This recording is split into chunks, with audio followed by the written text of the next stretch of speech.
자, 이번 시간에는 실수의 분류에 대해서 살펴보도록 하겠습니다. 자, 실수는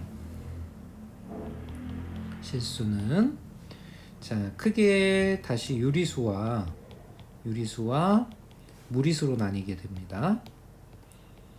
자, 유리수는 어떤 수라고 그랬죠? 0이 아닌 정수분의 정수꼴로 나타내어지는 수. 그런 유리수는 다시 정수와 그 다음에 정수가 아닌 유리수로 나뉘게 되고요.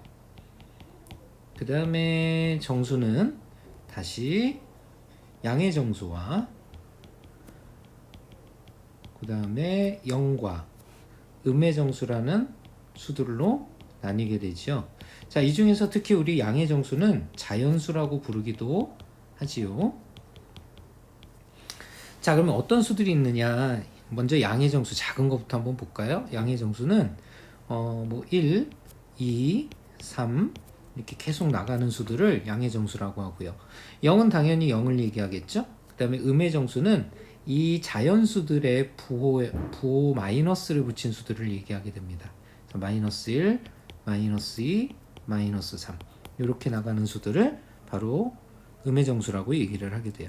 자, 이렇게 양의 정수와 영과 음의 정수를 모두 합쳐서 우리가 정수라고 얘기를 하게 되고요. 정수는 선생님이 전 시간에도 얘기했듯이 나누어 떨어지는 수들을 얘기하게 됩니다. 그렇다고 해서 얘네들을 분수로 꼭 못 나타내는 건 아니라 그랬어요. 당연히 분모 1이 생략되어져 있는 수들이기 때문에 분수로 나타내는 것도 가능하다라고 얘기했습니다.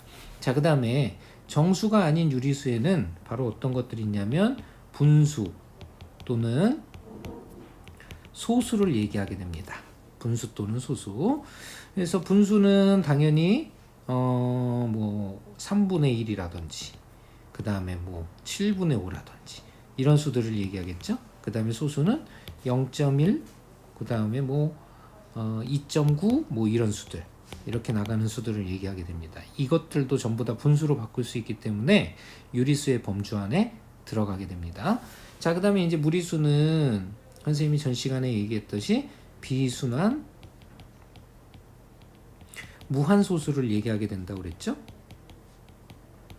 그리고 이것들의 종류에는 원주율이라는 것이 있다고 했고요. 자, 파이라고도 나타내죠. 그 다음에 무리수 근호가 있는 수, 그죠? 근호가 있는 수. 그래서 근호가 유지되는 수라고 했어요. 근호 유지수. 그 다음에 삼각비라는 친구가 있다고 얘기를 했죠. 자, 이것이 바로 실수 전체를 분류해 본 것입니다. 자, 이 내용들을 살펴보면서 문제를 한번 다뤄보도록 하죠. 다음 중 옳은 것은 그랬어요. 순환소수는 무리수이다 라고 했어요. 순환소수. 이건 전 시간에 했던 거죠. 순환. 즉 반복해서 나가고 있는 끝이 없는 소수는 무리수냐라고 얘기했어요. 아니죠. 분수로 바꿀 수 있기 때문에 틀렸습니다. 그 다음에 무한소수, 끝이 없이 나가는 소수는 유리수도 무리수도 아니라 그랬죠. 유리수도 될 수 있고 무리수도 될 수 있기 때문에 유리수, 무리수를 특정해서 얘기할 수는 없습니다. 이것도 틀렸고요.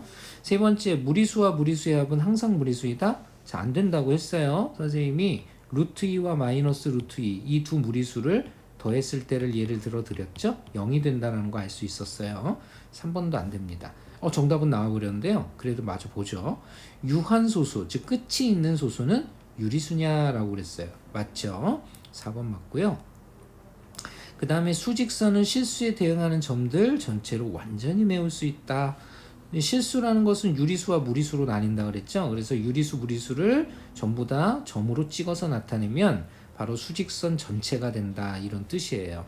자, 이것을 우리가 뭐라고 그러냐면 실수의 완비성이라고도 얘기를 하게 되고요. 혹은 완비성 대신에 연속성이라는 표현도 사용을 합니다. 자, 같은 말이라고 보시면 되고요. 자, 이렇게 해서 우리가 정답은 두 개, 바로 4번과 5번 두 개가 있다는 거 알 수 있겠네요. 우리 학생 여러분들이 풀어야 될 문제 한번 같이 풀어보겠습니다. 실수에 대한 설명으로 옳지 않은 것 그랬어요. 옳지 않은 것, 틀린 것 찾는 거예요. 무리수는 무한히 많다. 맞죠? 그 다음에 실수는 유리수와 무리수로 이루어져 있다. 맞아요. 모든 무리수는 분수로 나타낼 수 있다. 이것도 맞죠? 네 번째, 무리수는 근호를 써서 나타낸 수를 말한다. 무리수는 근호를 써서 나타낸 수를 말한다. 아니죠. 근호가 유지되어야 되죠. 그래서 항상 근호만 있다고 무조건 무리수가 아니라 근호 안에 완전 제곱수가 들어가 있게 되면 근호를 벗게 됩니다. 그래서 이건 항상 옳다고 할 수가 없어요. 자, 무리수이면서 유리수인 수는 존재하지 않는다. 맞는 말이죠. 자, 이렇게 해서 정답은 바로 4번이 된다라는 거 알 수가 있겠습니다. 자, 다음 쌍둥이 문제 한번 풀어보도록 할게요. 실수에 대한 다음 설명 중 옳지 않은 것 역시 틀린 것 찾는 내용입니다. 소수는 유한소수와 무한소수로 나누어진다. 맞죠? 그 다음에 유리수와 무리수를 통틀어 실수라고 한다. 이것도 맞는 말이에요. 세 번째, 모든 순환소수는, 그래서 반복해서 나가는 소수는 무리수이다. 틀렸죠? 이 순환소수는 유리수의 범주 안에 들어간다 그랬어요. 모든 실수는 서로 대소관계를 파악할 수 있다. 이것도 맞는 말이에요. 크고 작음을 반드시 확인할 수 있게 됩니다. 일반적으로 서로 다른 의미의 두 실수 사이에는 무수히 많은 실수가 있다. 당연하겠죠? 실수와 실수 사이에는 무리수도 유리수도 얼마든지 우리가 만들어낼 수가 있습니다. 이것도 맞는 말이에요. 자, 이렇게 해서 우리가 정답으로 정답으로 인정할 수 있는 보기는 3번이 되겠습니다. 자, 지금까지 실수의 분류에 대해서 알아봤고요. 다음 시간에 다시 보도록 하겠습니다.